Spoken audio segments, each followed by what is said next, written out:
Yes, thank you, Madam President. What we are witnessing at the eastern borders of the European Union is not only a humanitarian or a migration crisis, it is hybrid warfare unleashed by a cynical dictator because the EU will rightfully not recognise his unelected regime.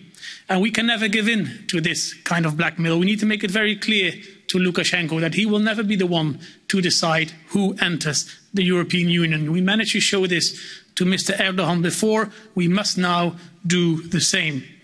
And we must listen to the needs of the member states at the border. This is an unprecedented crisis and it requires extraordinary measures. And all options must be on the table. And the political choice of the European Commission to categorically even refuse to consider financing of physical border infrastructure is naive.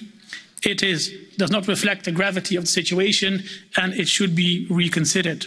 But that alone will not do. We need to talk to the countries of departure of these migrants. We need to talk to the airlines transporting them. And we need to talk to the social media platforms advertising and recruiting for Lukashenko's travel agency.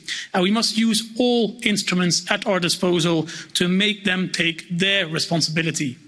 And last but certainly not least, we have to make sure that those vulnerable people stuck at the border receive the help that they need. These are also victims, and with the winter conditions worsening, human tragedies should be avoided at all costs. We need, as an EU, to defend our borders, but we also need to defend our values. Thank you. Thank you, Mr. Linnes.